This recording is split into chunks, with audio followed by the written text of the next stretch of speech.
Full terms and privacy notice at gbnews.com/win. Please check the closing time if watching or listening on demand. Good luck.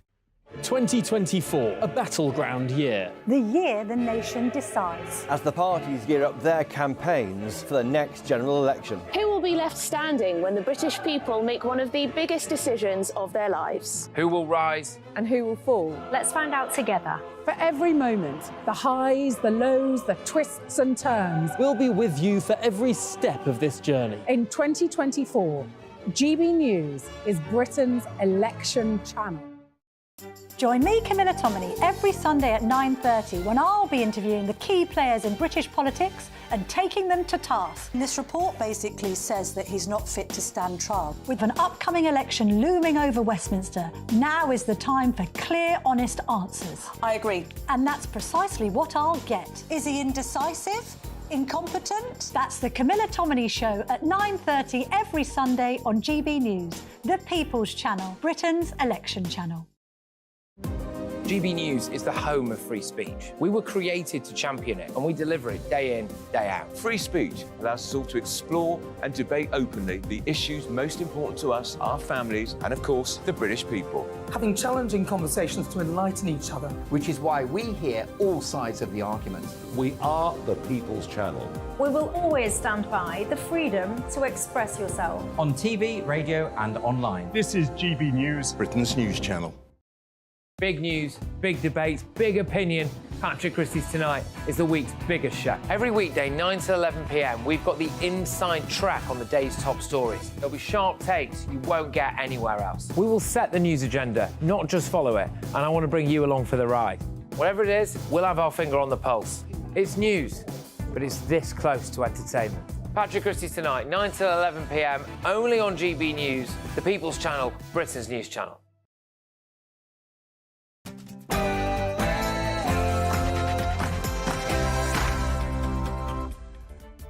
Hello, a very good evening to you. It's me, Tom Harwood, in place of the Right Honourable Sir Jacob Rees-Mogg.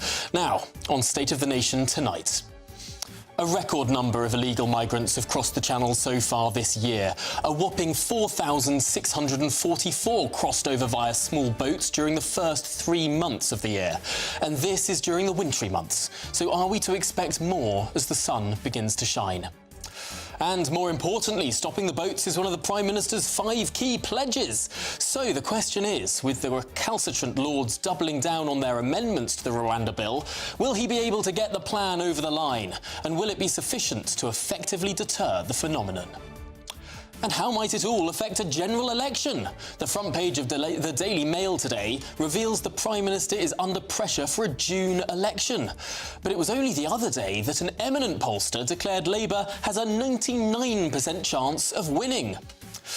And it's not just the boats. The starts of the local election campaign, or even Angela Rayner's tax affairs, we'll be discussing this evening. No, you'll be hearing from the one and only Sir Jacob Rees-Mogg himself for this evening's denouement. He'll be sitting down with Canon Martin Edwards to discuss the meaning of Good Friday, in his Catholic context, of course. All that is still to come. State of the Nation starts now.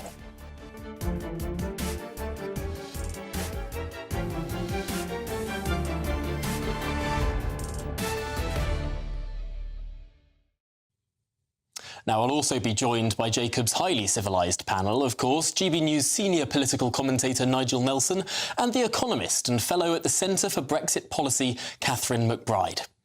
Now, despite Jacob's absence, the email address remains the same. It's mailmog@gbnews.com. So let me know what you think on all of the stories that we discuss this evening. Now it's time for the news of the day with Polly Middlehurst.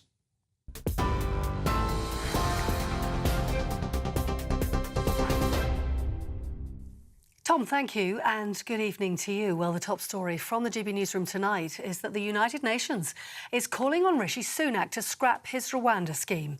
The organisation's Human Rights Committee says the government's plan to send asylum seekers on a one-way trip to the East African nation should be abandoned or repealed if it passes in Parliament.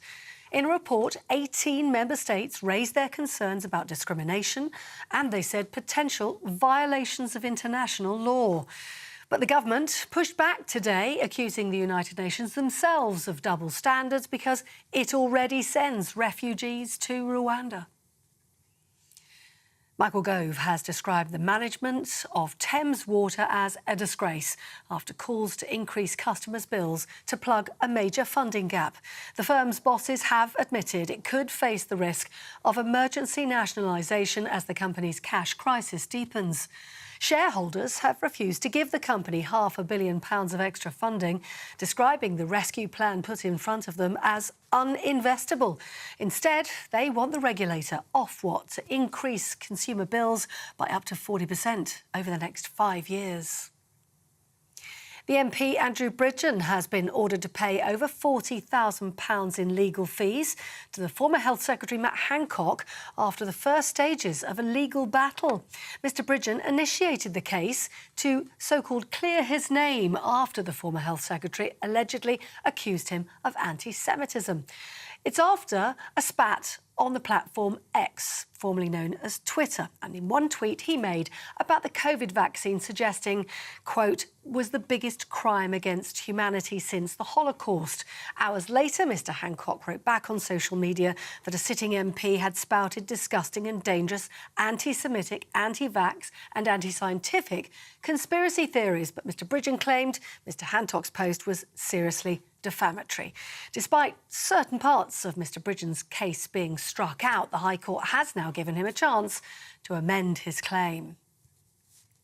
And 4 Conservative MPs and a major Conservative donor have been awarded honours after the Prime Minister recommended them to His Majesty the King. Mohammed Mansour has been knighted for his contributions to business, charity and politics. Philip Davis, husband of the government's Common Sense Minister Esther McVey, has also been knighted, alongside Farming Minister Mark Spencer. Meanwhile, Treasury Committee Chairwoman Harriet Baldwin has been given a damehood, as has Tracy Crouch, the former Sports Minister. Now, the Queen received overwhelming support for the King and Princess of Wales at her historic Royal Maunday service earlier on today. Well-wishers braved cold and wet conditions to catch a glimpse of Camilla as she stood in for her husband, who's receiving treatment for cancer. Despite the King's absence, there was a personal pre-recorded message from him broadcast inside Worcester Cathedral, and in the video he highlighted the importance of care and kindness in times of need in the wake of his and the Princess of Wales's cancer diagnoses. That's the news. For the latest stories, do sign up to GB News Alerts. Scan the QR code on your screen right now or go to gbnews.com/alerts.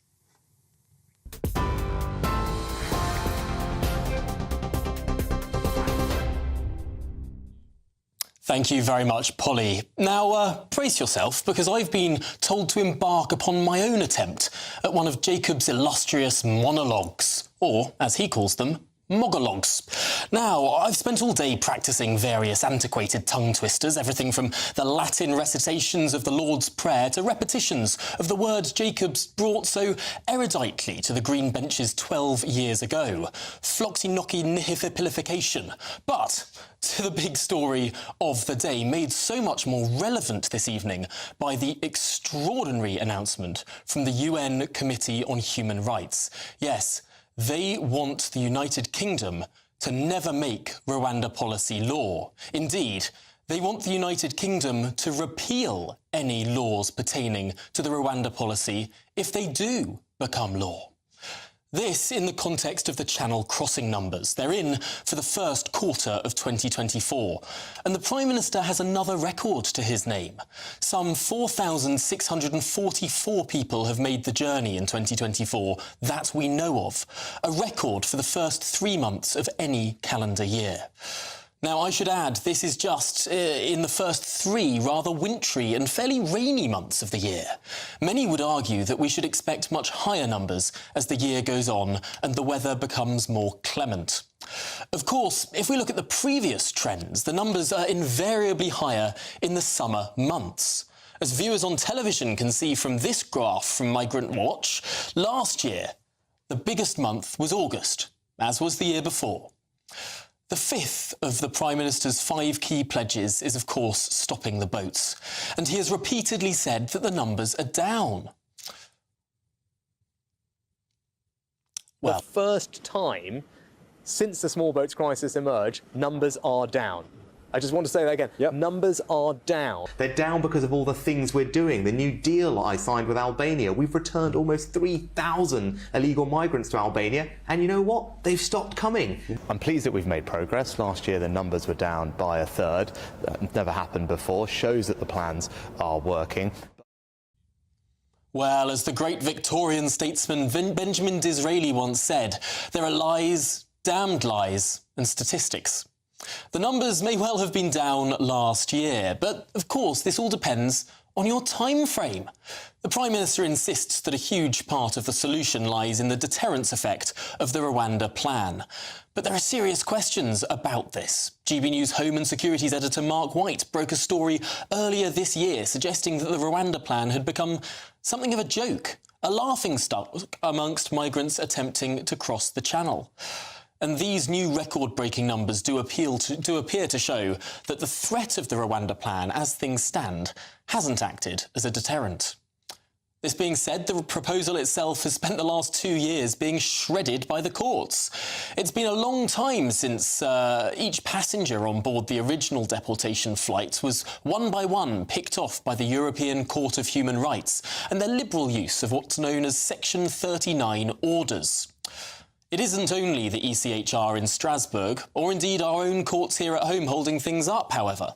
Last week, the House of Lords doubled down on many of its stifling amendments to the Safety of Rwanda Bill, once again delaying the passage of the bill, with the Commons now not set to ping back the pong until after recess. It seems that the Prime Minister studiously avoided the advice of the usual host of this programme last week. I would like the Chief Whip to change Commons business so that we send these proposals back to the House of Lords tomorrow and that we sit if necessary through Easter until the House of Lords backs down. It might teach the bishops a lesson if they have to come and vote against the government on Good Friday. It would be suitably penitential for them. Sadly, that was not to be. And so we're faced with more delay and more boats. Perhaps it's little wonder that with this drawn-out process, the Rwanda government itself has publicly expressed doubts. The Prime Minister's work is very much ahead of him. The migrant crisis remains an election-defining issue, particularly for red wall seats and 2019 Conservative voters. And with the Conservatives facing an electoral oblivion, stopping the boats is a necessary, albeit perhaps not sufficient action to turn the tide. Now, as the eminent psephologist Professor Sir John Curtis now says, the Labour Party has a 99% chance of winning the next election. The Tories' 1% chance might just hinge on getting the flights off the ground before Rishi Sunak goes head-to-head with Sir Keir Starmer. As ever, let me know your thoughts on all of the above. Mail Mogg at gbnews.com. But let's get into the weeds now. Let's dive into the detail. I'm joined by the legal consultant specialising in immigration and asylum, Fadi Farhat. Thank you so much for joining us this evening. First of all, with the UN's announcement this evening, this is an extraordinary call to action, a call to perhaps disaction on the UK government. Surely the government will simply ignore them. Yes, I mean, the UN and its various committees have arrived at the view that the Rwanda plan should be scrapped because it's part of it are not conformant with international law, in specifically the 1951 Refugee Convention. The United Kingdom contests that? Yes, the United Kingdom contests that, but in terms of the international law framework, the UN and its various organs, and of course the UN does administer certain organs of the UN and has a refugee agency, and it does deal with such matters, including the UNHCR. And so that is the view of the UNHCR, and as you've pointed out earlier in your monologue, which Jacob will be proud of, this is a view that's been doubled down by various other institutions, such as the Supreme Court and what have you, yes. And yet the irony here, of course, is that the UN Refugees Agency deals itself with Rwanda and relocates people with Rwanda, has done in the past. Yes, it has, and indeed has in the past made submissions that were favourable to Rwanda.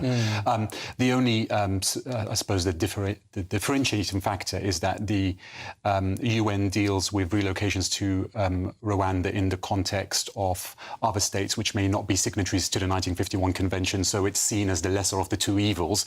But where a state is a signatory, like the United Kingdom, that's where I think the UN is saying that parts of the plan, specifically with certain nationalities and discrimination, might not be compliant. But as you pointed out, it hasn't acted as a deterrent, and arrivals are now at a record high compared to... as long as it is being frustrated, of course, we don't know the counterfactual of how many numbers there would have been had this bill passed earlier, or indeed had flights already taken off. Yes. I wonder, though, this conversation always comes back to the 1951 Convention, a convention signed in a very different time to the time that we live in today, a convention that perhaps did not envisage the scale of the international mass migration that we see today. Previous prime ministers of the United Kingdom, not least Tony Blair, suggested updating, reforming that convention because it doesn't quite sit with how the world is today and the ease of movement today. Do you think there's a chance that multiple countries, the dozens of countries that have signed up to this convention, could actually change it? That would involve a lot of political will, and of course, much of our human rights instruments took place in the 1950s, or were conceived in the 1950s in the aftermath of the Second World War. So it took an event such as of the scale of the Second World War to arrive at the framework which we have, and that framework has held up, but fortunately or unfortunately, depending on your view, we haven't had such, well, fortunately in terms of peace, because we've been living in a period of relative peace, but we haven't had such events whereby the entire international community has decided to sit down and revise the framework, and there seems to be no political will to do so. Now you're, of course, a legal expert.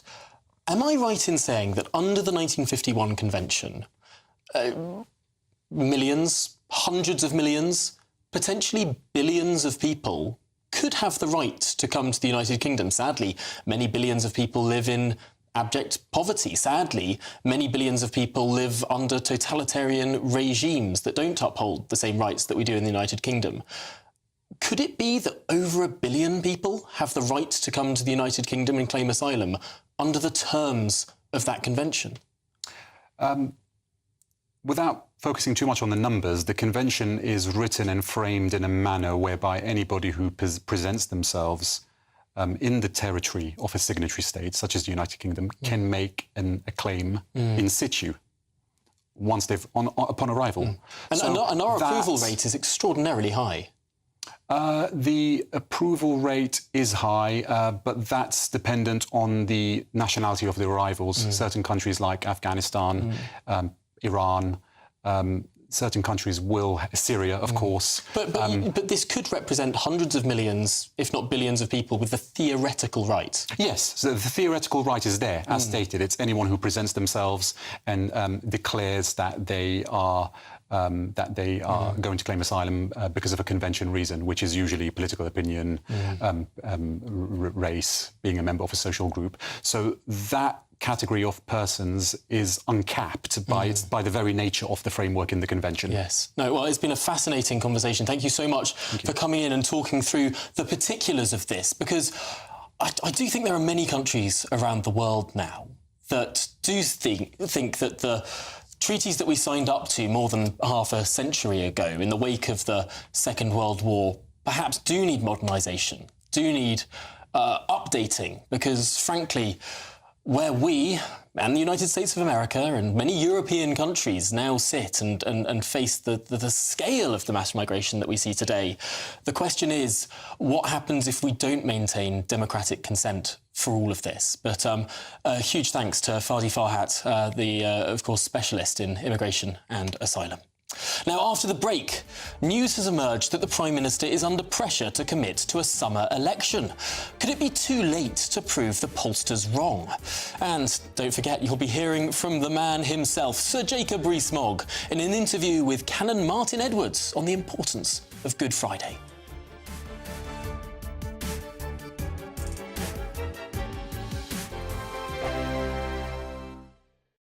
Tubes & Co. Weekdays from 6 p.m. The Guardian's not happy, everybody, because one of their headline stories today was about a private members club that is for gentlemen only, the Garrick Club I refer to in London. There's accusations now, Quinton, that it's all the kind of upper echelons of society, all the powerful... It's a cabal of important, powerful people who are running the country. And I thought to myself, when I heard descriptions like that, I bet Quinton Letts is somehow involved. Are you? I've been to the Garrick a few times. Why can't women be members? Because it's a gents' club. My daughter, one of my daughters, is a member of an all-women's club called the University Women's Club, and they don't allow blokes in. It's an outrage. No, it's not. It's a free country. I mean, it's archaic and it needs to change. What is? You know, is my view. The fact that the Garrick doesn't admit women members. There are lots of these members clubs, you know, across London, probably in other parts of the country as well, and you know, you have to pay for membership, so it is well-to-do members of society that go. I've nothing against them existing, but all of them have changed their constitution. Those that were once men only, you know, they all now admit women. The only exception now is the Garrick.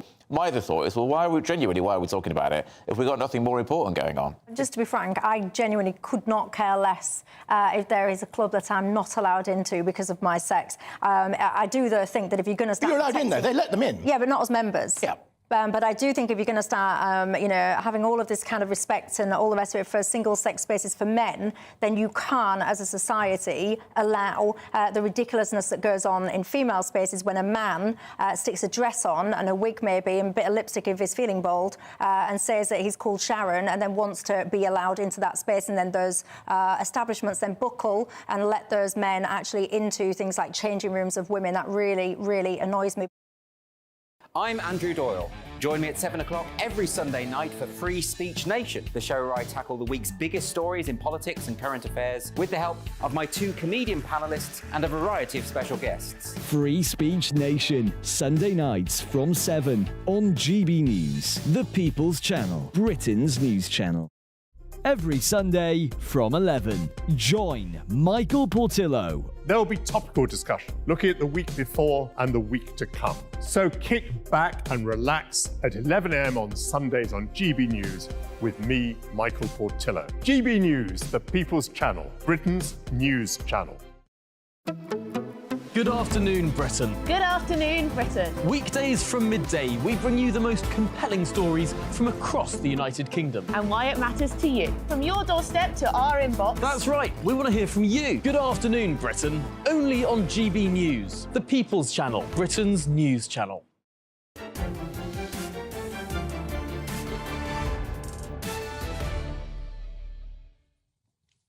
Welcome back. A pleasure to have your company. It's 20 minutes past 8.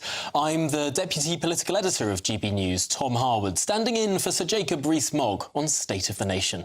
Now, we've been discussing the migrant crisis and the record numbers crossing the Channel in the wake of this extraordinary ruling from the Human Rights Committee of the United Nations. They want us to scrap the Rwanda plan. But you've been getting in touch with your male Moggs, and Steve has written in, good evening, Steve, to say we're between a rock and a hard place. We're overcrowded, but we don't have a workforce that is willing to put in the work and do the jobs we need for the pay that we're offering. I think that is a fair point, Steve. I mean, we do have 1 million job vacancies in this country, but we also have a huge number of people out of work, particularly claiming not just job-seeking benefits, but incapacity benefits.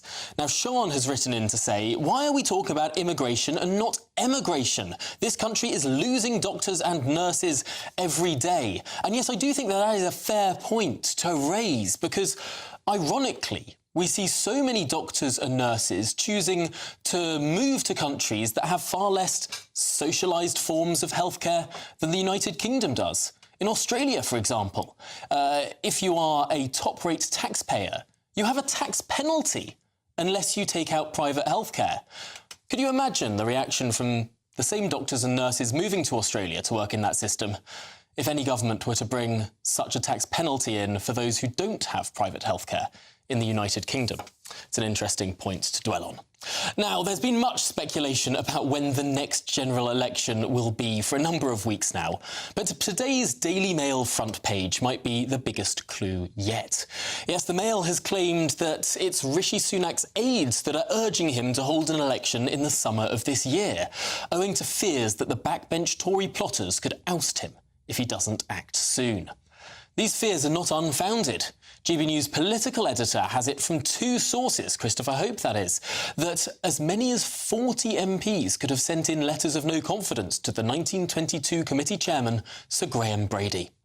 But the question is, with the Tories facing electoral oblivion, according to the polls, do they stand any chance of turning the ship around? With me now is the former Labour Minister, Ivor Kaplan. Ivor, of course, you were one of those people who saw the ascendancy of New Labour in 1997. Do you feel that we're on for a similar course as that famous landslide?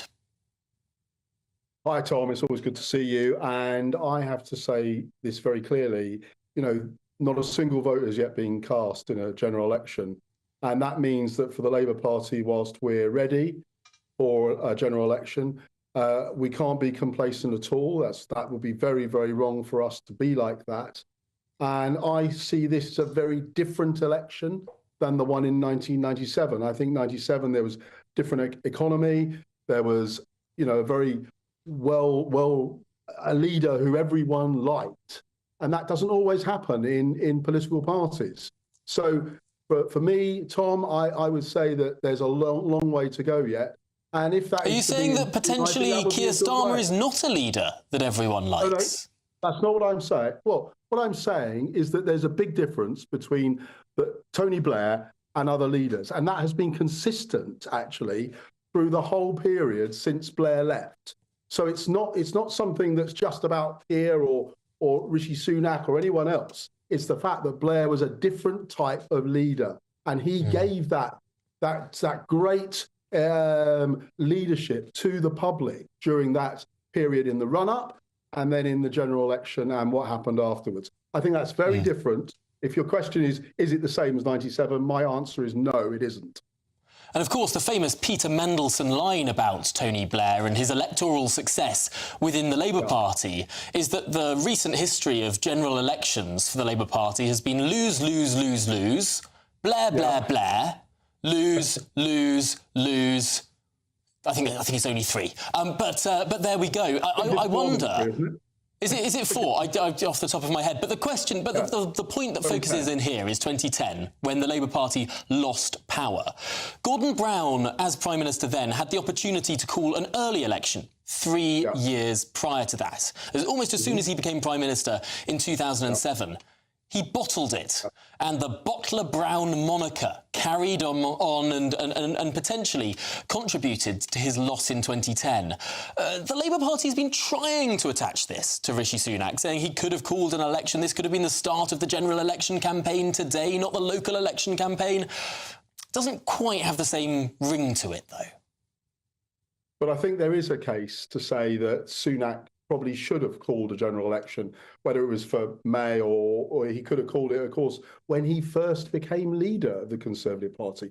That would have put him in a much stronger position with the Conservative Party. If he'd gone into an election, maybe he'd lost, but he would then have been the person to take the Tories forward. Now, the Conservative Party, in general terms, are in a bit of a state, and they don't know which way to turn. That's very evident to many GB News, reporters over the coming weeks or the last few weeks, and I think that's part of the problem. If you don't get into the right way for where you want to be as the political leader, then you are going to be in a difficult situation, and I think he is. No, that's certainly true. I think anyone vaguely literate or numerate could look at any poll or even just test the mood of the country and see what a tricky position, what a sticky wicket the Prime Minister is on. But thank you, Ivor Kaplan, former Labour Minister. Really appreciate your time this evening. Well, joining me now is my panel, GB News senior political commentator Nigel Nelson and the economist and fellow at the Centre for Brexit Policy, Catherine McBride. And Catherine, we're going to start with you as an economist. people often say that this doesn't feel like 1997, but I would put it to you that actually, for an incumbent government, things are much worse than 1997. In 1997, you had a fair economic wind. You had 4% growth in the United Kingdom. At the moment, our January figures, most recently, 0.1%. Yes, but I think that's about to change, which is why I think Sunak would be very badly advised to go to the polls in June, because we've seen inflation come down quite dramatically. The Bank of England is kind of holding all the cards. They really should have started cutting rates now, I think, but they will next time. It's going to be very hard for them to not start cutting rates. Yeah, the market expectations are that they will cut rates. You can get a mortgage for less than the Bank of England base rate now. Exactly, yes. So that as that happens, it's going to give more money into people's pockets. They're going to feel a bit better. And so the longer this goes on, the better chance the government has of maybe not winning, but certainly not being wiped out. And that actually happened in 97, where the Conservative government had put in quite good policies so that they actually gifted the Labor Party a very good economy, which is half the reason why Tony Blair kept winning elections, because he was in a, economically everyone was feeling good, they're all making money, and everything seemed to be fine. And there was no big, sudden left-wing Labor change, and he did adopt the financial policies of the Conservative Party. So I do think that that's in Sunak's advantage, is to wait. Nigel Nelson, what do you think about that? I suppose the big hope for Tory strategists is wait and hope something comes along, hope something changes not just the numbers now, but the direction in which they're going. Yes, and also that they would hope that Labour would implode between now and the election. So I agree with Catherine. I think probably at this stage you wait for it. What they'd planned at the end of last year was for a May the 2nd election. It was quite clear they were laying all the groundwork, but the plan didn't work, to sort of quote their sort of phrase they use all the time. So if the polls hadn't changed, and they haven't, there's no point having an election now. Now, in the event that Tory MPs do try and topple Rishi Sunak, he may just throw everything in the air and say, right, let's have an election then. Or if they succeeded, which is highly unlikely, the public wouldn't stand to have a third Prime Minister who was not properly democratically elected. So I think Catherine's absolutely right. You hope something turns up. The economy won't bounce back, but it'll be a little bit better by the end of the year. Catherine, Nigel, you've put me in a very difficult position. We've got a breakout of agreement on the State of the Nation panel. I am appalled. I'm going to have to provide some balance. I'm going to have to run with perhaps a devil's advocate argument. Catherine, what if waiting does not improve things? What if, and there has been a trend in the polls over the last few months, things are going badly. What if that trend continues? What if it doesn't turn around? Even though we've had better numbers, it looks like we're out of recession now, for example, things aren't improving. If anything, this week's polling is worse than last week's polling for the Tories. Well, that is the key. It's more than just the economy, though the economy will help. But there are other issues. Sunak, unfortunately, nailed his colours to a mast that he hasn't been able to achieve. He set forward 5 plans. The only one that's come through was to lower inflation, which had more to do with the Bank of England than with him. People really want the immigration sorted out. And if he doesn't do that, and it's the illegal immigration and also the legal immigration, because, they've let in a lot of people. And so there are other issues that people are concerned about when they vote. And Nigel, strangely, it seems to be the Labour Party benefiting most from the Tories' policy and perhaps some might argue inaction towards migration, even though perhaps when they get in, the policy won't be all that different. Well, I mean, they've got slightly different plans. I mean, one thing would be some kind of proper settlement scheme which would take the draw of Calais away from people crossing, which is the most important thing to do. So they have got that. But I mean, Rishi Sunak is stuck with when it comes to legal migration, with Tory policies that they created for themselves. They were the ones who encouraged foreign students to come in, to bolster the universities. They wanted care workers. As a result of that, we have high legal migration. Yes, legal migration numbers not out of control, entirely in control. Just the controls that were put on were very, very loose. Nigel Nelson and indeed Catherine McBride, thank you very much for joining us for this section. But coming up, did you know that Peter Pan was a white supremacist? Well, that's supposedly why the book has been slapped with a trigger warning by a university.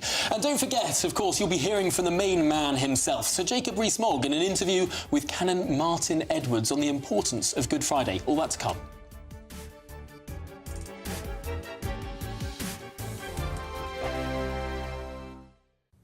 Hello, very good evening to you. Welcome to your latest GB News weather update brought to you by the Met Office. There will still be some showers around this weekend, but generally through the Easter period, it is going to be a bit drier and a bit warmer than it has been of late. Low pressure still in control like it has been through much of this week, but the flow around the low is going to ease a little bit, so we will see our winds easing. That being said, through the end of today, still quite blustery for many of us, some heavy showery rain affecting northern areas, something a little bit drier and clearer across central parts and also Northern Ireland. Here, under the clear skies, could see a touch of frost and perhaps even a few pockets of mist and fog. Elsewhere, where we stick with the cloud and the showery rain, it is going to be a milder start to Good Friday. Otherwise, and as we go through Good Friday itself, yes, a bit of brightness and some dry weather around at first, but still outbreaks of showery rain and a greater chance of catching some showers as we go into the afternoon. Potential for some showers turning heavy, possibly even thundery with some hail. But there should be some bright sunny spells in between the showers, and temperatures higher than recently, highs of around 14 Celsius towards the southeast. The winds will be easing and easing further as we go into Saturday, which does look like it will be a calmer and drier day than of late for many. Still some showers around, but they don't look quite as intense as we've seen recently, though potential for some heavy rain to affect parts of Cornwall later on in the day. Easter Day itself on Sunday looks mostly dry. There are a few showers still, but turning cooler again by Monday. See you later. GB News is the home of free speech. We were created to champion it, and we deliver it day in, day out. Free speech allows us all to explore and debate openly the issues most important to us, our families, and of course, the British people. Having challenging conversations to enlighten each other. Which is why we hear all sides of the argument. We are the People's Channel. We will always stand by the freedom to express yourself. On TV, radio, and online. This is GB News, Britain's news channel. Big news, big debates, big opinion. Patrick Christie's Tonight is the week's biggest show. Every weekday, 9 to 11 p.m, we've got the inside track on the day's top stories. There'll be sharp takes you won't get anywhere else. We will set the news agenda, not just follow it, and I want to bring you along for the ride. Whatever it is, we'll have our finger on the pulse. It's news, but it's this close to entertainment. Patrick Christie's Tonight, 9 to 11 p.m, only on GB News, the People's Channel, Britain's news channel. I'm Christopher Hope. And I'm Gloria Di Piero, bringing you PMQ's live here on GB News. Whenever Parliament is in session on a Wednesday at midday, we'll bring you live coverage of Prime Minister's questions. We'll be asking our viewers and listeners to submit the questions that they would like to put to the Prime Minister, and we'll put that to our panel of top politicians in our Westminster studio. That's PMQ's live here on GB News, Britain's election channel.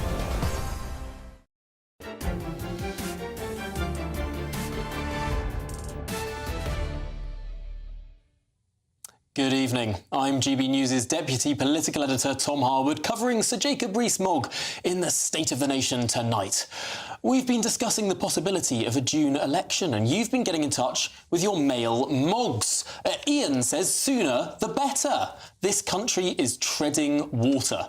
And Ian, I have to say, quite a few people out there in the country agree with you. Although Michelle says, why are Labour so desperate for an election? They seem to have no plans for power. And I suppose, looking at the polls, perhaps no plans might be preferable to the current plans, according to at least a sizable chunk of the electorate. But that's all to be fought out over the coming months, and maybe quite a few months still to come. But let's turn to an issue that could become much, much larger in those coming months as we near that election. Angela Rayner is the deputy leader of the Labour Party, and her tax affairs simply won't go away.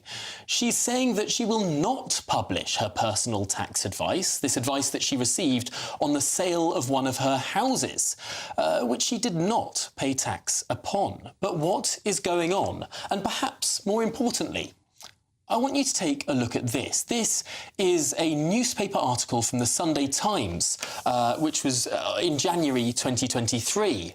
Sir Keir Starmer commits Labour's top 3 to publishing tax returns. That's the top 3 people in government he demanded release their tax returns, and says, if elected, will do so. That's the leader, the deputy leader and the Chancellor. Well, is this a little bit of backsliding from that commitment? Joining me now is my panel, GB News senior political commentator Nigel Nelson and the economist and fellow at the Centre for Brexit Policy, Catherine McBride. Nigel, let's start with you. It was a little over a year ago that Sir Keir Starmer said everyone should publish their tax affairs. And now tax returns, I think that's tax not quite their affairs. Well, yeah. Angela Rayner is saying that she won't. No, I think what Angela Rayner is saying is she doesn't want to. She's not publishing the legal advice she's had about her council house, which I think is perfectly reasonable. She's had private legal advice. What Angela Rayner says is that there was nothing untoward about the sale of that house, and the only change now is the police talking about whether or not to reinvestigate. Why the police should be involved is beyond me. HMRC, we should be the ones who deal with something like this. But the police are involved. The police say that they're going to reassess their decision. They're going to reassess it, yes. They haven't said they're going to they're actually going to investigate it. They're going to reassess. But they might, yes. Only because there's been complaints from the Tory party. But this is just showing the desperation of the Tories to try and nail someone from Labour. Well, Catherine, how much of this is actually just the Tories say this? Because the police somewhat, to some extent, seem like they think they have there's a case to answer. But in that case, it is a case for the police, or I agree with Nigel, I think it should be a case for the HMRC, who prosecute these sort of things all the time.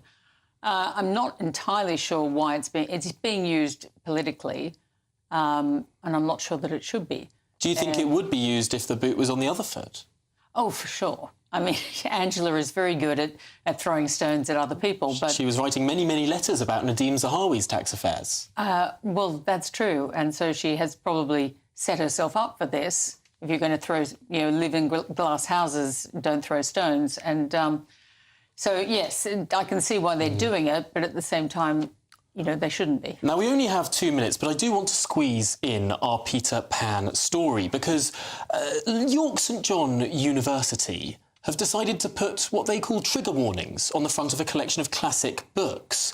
Nigel, your reaction? I'm perfectly comfortable with this. What I'm not comfortable with is when they've been rewriting books to make them politically correct, effectively. A trigger warning, fine. I mean, one of the authors on this list is Gia Henty, a Victorian author. I used to read him when I was age 10. I'm not a white supremacist. I'm not a colonialist as a result of that. But I'm not sure that I would actually recommend those books to children nowadays. But, Catherine, shouldn't we sort of know that if a book was written 150 years ago, it might contain different language to the language which we would use today? Oh, for certain. I'm absolutely against this, and especially in terms of fairy tales and stories like Peter Pan. I mean, these were cautionary tales. When the Grimm's family fairy tales are very, very dark stories about children going into the woods by themselves and ending up being eaten by a witch in a house because they accepted sweets from a... it was all things like a way of teaching your children don't take sweets from strangers, which we still do. And Nigel, are we really to expect that we slap parental advisory stickers on just about everything that is written before the year 2010? Well, it depends what it contains, obviously. I think that the university's got a bit far with this rather long explanation that they've come up with. A simple warning would do that the language used in this book is outdated. You may find some of the views and the references offensive, something like that. You'd think that university students, of all people, should have their minds open to the idea that they might come across things with which they're uncomfortable. Well, that's fine, but I don't see any reason why you shouldn't just say at the front of the book, look, this might turn out to be offensive. The university students, one would hope, wouldn't be offended. Well, Nigel, Catherine, I'm afraid that's all we have time for, but what a thorny issue. I'm sure you have views at home. Rees-Mogg at gbnews.com. I'll certainly read some of those a bit later. But coming up next, the Easter denouement. Sir Jacob himself will be interviewing Canon Martin Edwards about the importance of Good Friday. You don't want to miss it.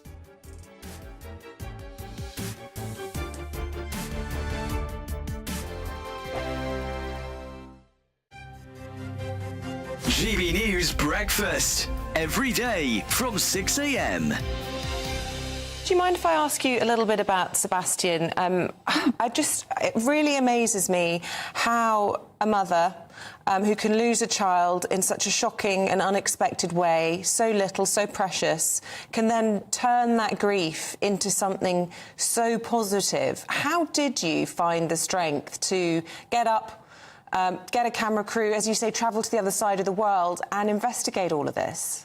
I was angry at Sebastian for dying. You feel like saying, God, 32 years later and I can still get very, very upset about it. I was angry that something that while he was born and lived with me and slept and then died, they were actively campaigning in New Zealand to try and stop this happening because they had a very high cot death rate there. They had the lady, the Anne Diamond, if you like, of New Zealand, a television presenter called Judy Bailey, went on telly every night and said, if you're just about to put your baby down to sleep, put him on his or her back, not the tummy, and this will help. And their cot death rate plummeted. And I went out to New Zealand and met her, and it was anger that drove me to come back and demand that we have the same advert here, the same campaign. And of course, I got all this complete nonsense from the Department of Health saying, oh, young mothers do not watch television, I was told. In other words, while New Zealand mums were being told how to save their babies' lives, we actively denied British mums that advice during the time that Sebastian and others were dying. And the other point I suppose to make is it's helpful to educate all generations, because when I had my babies, my mum would say, he's not settling, just stick him on his tummy, he'll be much happier. That's what we did with you.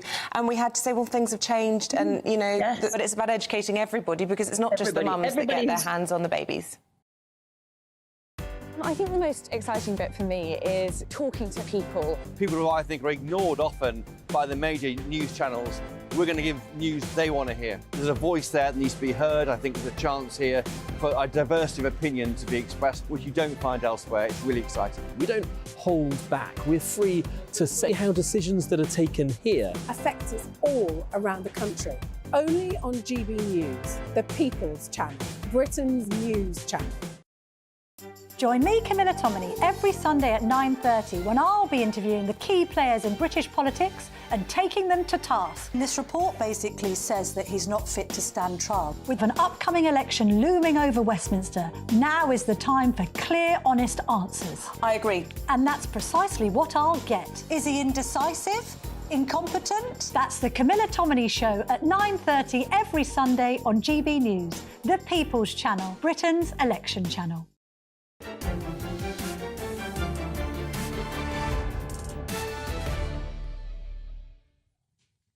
Good evening. My name's Tom Harwood. I'm the Deputy Political Editor of GB News, and I'm standing in this evening, or indeed sitting in, for Sir Jacob Rees-Mogg's State of the Nation. Now, we've been discussing everything from Peter Pan's white supremacy, or at least his alleged white supremacy, to Angela Rayner. And you have been writing in with your own thoughts. Now, Mick has said there's something fishy about this Rayner story. Have the feeling it won't lay down anytime soon, and it seems like the police might agree with you. But Ken Parker says, where did she get the money to pay for that house when she was a care worker and 27 years old? Although I think 27-year-olds several years ago found it a lot easier to buy a house than they do today. Now, let's get to the Easter denouement. Sir Jacob himself sat down with Canon Martin Edwards, the parish priest of St Mary Magdalene's in Wandsworth, about the importance of Good Friday, the most solemn event in the Christian calendar, which is coming up tomorrow. Let's take a listen. Thank you so much for coming in. Good Friday always seems oddly named, doesn't it? Because it's the point of greatest despair when Christ dies on the cross. Indeed. And I'm particularly privileged to be invited here today because Good Friday is a day above all where the ceremonies of our church are very accessible. On Good Friday we have most churches will have Stations of the Cross, and then there's another service that takes place in the course of the afternoon. And these our services are designed for everyone and praying for everyone and including everyone in this great day of mourning, which is what Good Friday is, but also of celebration of the sacrifice of God made man for us. And tell me, what happens with Stations of the Cross? Well, Stations of the Cross comes from a devotion, really, that we can trace back to the first Christians of the Holy Land. There have been times in the history of that very turbulent region where Christians were simply prevented, or, if not prevented, could only get to the Holy Land with great difficulty. And so the Franciscans, who had been given for many centuries the custody of the Holy Land, were granted the faculty of reproducing that last walk of Jesus Christ in our churches. Traditionally, in 14 stations, as it's called, where various aspects of that journey are recalled to mind. So that's what the stations And that's do. why you see in every Catholic church these 14 pictures from the judgment of Pontius Pilate all the way through to Christ being taken down from the cross. And it's a wonderfully vivid joining with what Christ did and endured, that reminding people that this was a physical torture as well as a spiritual journey. Yes, and no special prayers are needed. That's why I emphasise that it's a day that anyone who feels inclined tomorrow to go into a Catholic church can make the stations. All you need to do is go and look at each picture and try to recall what happened to those 2,000 years ago on that way of the cross. During Holy Week, we've heard from the other Gospel writers, Matthew, Mark and Luke, but John is reserved for this day. John, who was the only witness, actually, of the evangelists. The others had run away. John was not there, the youngest. He was the disciple who, on Maundy Thursday, had his head against our Lord's chest, closest to him. And he writes about the crucifixion as an eyewitness of the sacrifice of God made man, of the glorification. St. John remembers Jesus saying, "When I am lifted up from the earth, I will draw all men to myself." And that's the moment of our Lord's triumph, as well as the tragedy of the cross. And St. John presents that in that beautiful gospel. Indeed, and in the Middle Ages, there was a huge devotion to the 5 wounds of Christ, a very physical imagining of what was happening. And that is brought across so clearly in all the Gospels, that this is real and painful, and that crucifixion is about as cruel a means of killing somebody as you can find. And that Christ, while suffering this, is still thinking about everybody else. Yes. So, Father, forgive them, for they know not what they do. But then saying to Our Lady and St. John, behold your mother, and St. John makes a place for her in his home from thereafter. The reality of the physical suffering is brought home in ways that go beyond words in that same ceremony by the unveiling and veneration of the cross. It's a part of the ceremony that goes back really to the 4th century in Jerusalem, when the imperial authorities, having found that the actual cross of Jesus, sent a large amount of it back to Rome and kept some in Jerusalem. And in Jerusalem, on this Good Friday, the cross, the true cross, the cross of Jesus, would have been unveiled, as it still is. And the priest chants an ancient and very moving chant, Ecce lignum crucis, behold the wood of the cross on which hung the salvation of the world. And everyone in the church is invited then to come and venerate that cross. Usually it's a gesture of kissing. It doesn't have to be some gesture of veneration. No one is excluded from that. Christ, it's a recalling that he died for all, without exception. It's a reminder also that it is a sacrifice. Yes. That without this spilling of blood, the death of Christ,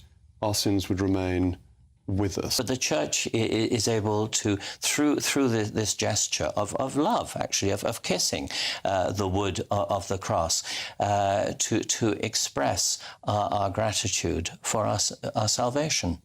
And then Christ calls out one last time. The three calls, my God, why hast thou forsaken me?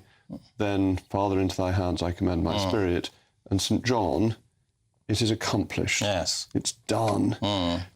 What must have the apostles been thinking at that point? All but St. John have run away. Christ dead, and dead like a common criminal. Unfortunately, the death that our Lord suffered was not unusual. One of the features of our Good Friday service, and I wouldn't be a Catholic priest if I didn't mention it, is a collection. And the money, unusually, goes to the Christians of the Holy Land. And I'd like to mention this because the Christian community is suffering greatly at the moment. So this human lack of power, of impotence, is something that our brothers and sisters in the Holy Land are living at this moment, but equally they're living that Easter hope. Excellent. Well, Canon, thank you so much for coming in. Thank you, Sir Jacob. Thank you very much. Because I remember a few years ago, a very erudite Tory politician, I forget his name now, popularised the Latin saw Vox Populi, Vox Dei. Yes. So this is the People's Channel, and you have been the Vox Populi, and I hope, at least for a few moments, I've been, if not Vox Dei, at least the spokesman for the Church on this solemn I think we can say you're the voice of God. You are, of course, as the priest, the representative of Christ at the sacrifice of the Mass, which is very important. Thank you, Canon. Thank you, Sir Jacob. Thank you.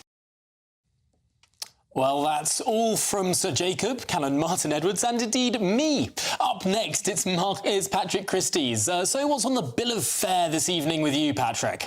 Yeah, bang up for it tonight, Tom. Why won't the police release the pictures of a serial sex attacker who is on the run? That's what I want to know. Will Angela Rayner resign as well? The Ministry of Justice is refusing to even let us pay to get the information that they hold when it comes to how many asylum seeker sex attackers there are in the UK. There's the latest NHS gender madness. And are the anti-monarchists, quotes, scumbags for demonstrating whilst the King and Kate have cancer? I'll also have all of tomorrow's newspaper front pages for you tonight. It sounds like a very exciting show, Patrick. I've got to get your view, though. Why do you think this Angela Rayner story has been so sort of squashed up until this point? Yeah, absolutely remarkable. In fact, it was only really if you tuned in 9 to 11 p.m. Monday to Friday on GB News that you would have heard people really banging the drum for it. It's almost, Tom, like there is a rampant double standard in the media. Not here on this show. We're all over it. You said it, not me, Patrick, but we're looking forward to the show. That's it from me tonight. Thank you so much to Sir Jacob for letting me sit in his illustrious chair, or indeed in his illustrious shoes this evening, and thank you for your company too. A brighter outlook with Box Solar, sponsors of weather on GB News. Hello, very good evening to you. Welcome to your latest GB News weather update brought to you by the Met Office. There will still be some showers around this weekend, but generally through the Easter period, it is going to be a bit drier and a bit warmer than it has been of late. Low pressure still in control like it has been through much of this week, but the flow around the low is going to ease a little bit, so we will see our winds easing. That being said, through the end of today, still quite blustery for many of us, some heavy showery rain affecting northern areas, something a little bit drier and clearer across central parts and also Northern Ireland. Here, under the clear skies, could see a touch of frost and perhaps even a few pockets of mist and fog. Elsewhere, where we stick with the cloud and the showery rain, it is going to be a milder start to Good Friday. Otherwise, and as we go through Good Friday itself, yes, a bit of brightness and some dry weather around at first, but still outbreaks of showery rain and a greater chance of catching some showers as we go into the afternoon. Potential for some showers turning heavy, possibly even thundery with some hail. But there should be some bright sunny spells in between the showers, and temperatures higher than recently, highs of around 14 Celsius towards the southeast. The winds will be easing and easing further as we go into Saturday, which does look like it will be a calmer and drier day than of late for many. Still some showers around, but they don't look quite as intense as we've seen recently, though potential for some heavy rain to affect parts of Cornwall later on in the day. Easter Day itself on Sunday looks mostly dry. There are a few showers still, but turning cooler again by Monday. See you later. Looks like things are heating up. Boxed boilers, sponsors of weather on GB News.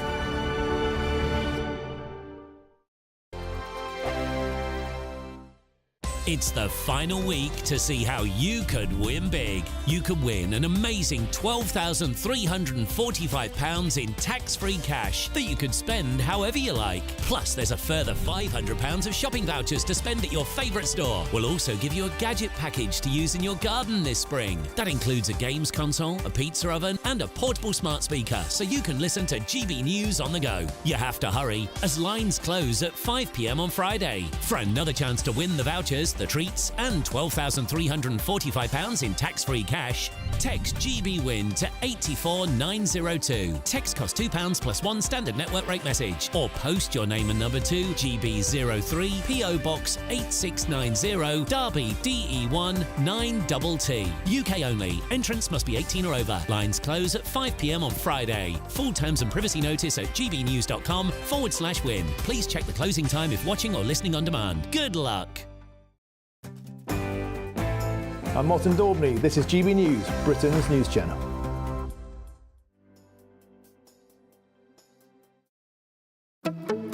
Good afternoon, Britain. Good afternoon, Britain. Weekdays from midday, we bring you the most compelling stories from across the United Kingdom. And why it matters to you. From your doorstep to our inbox. That's right, we want to hear from you. Good afternoon, Britain. Only on GB News, the People's Channel, Britain's news channel. 2024, a battleground year. The year the nation decides. As the parties gear up their campaigns for the next general election. Who will be left standing when the British people make one of the biggest decisions of their lives? Who will rise? And who will fall? Let's find out together. For every moment, the highs, the lows, the twists and turns. We'll be with you for every step of this journey. In 2024, GB News is Britain's election channel. GB News is the home of free speech. We were created to champion it, and we deliver it day in, day out. Free speech allows us all to explore and debate openly the issues most important to us, our families, and of course, the British people. Having challenging conversations to enlighten each other. Which is why we hear all sides of the argument. We are the People's Channel. We will always stand by the freedom to express yourself. On TV, radio and online. This is GB News, Britain's news channel. Big news, big debates, big opinion.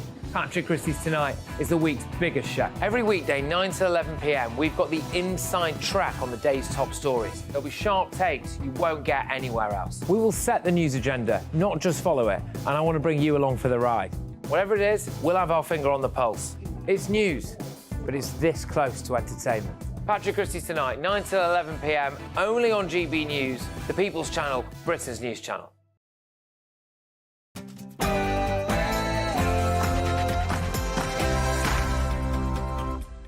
It's 9 p.m. I'm Patrick Christie's Tonight.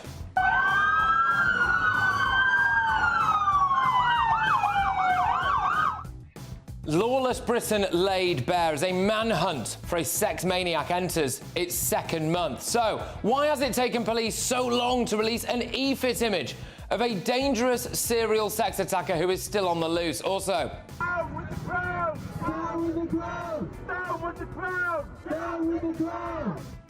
Are anti-monarchist scumbags for protesting while the King and Kate battle cancer? Plus, I think it's appropriate for me personally to see it. I'm satisfied with the answers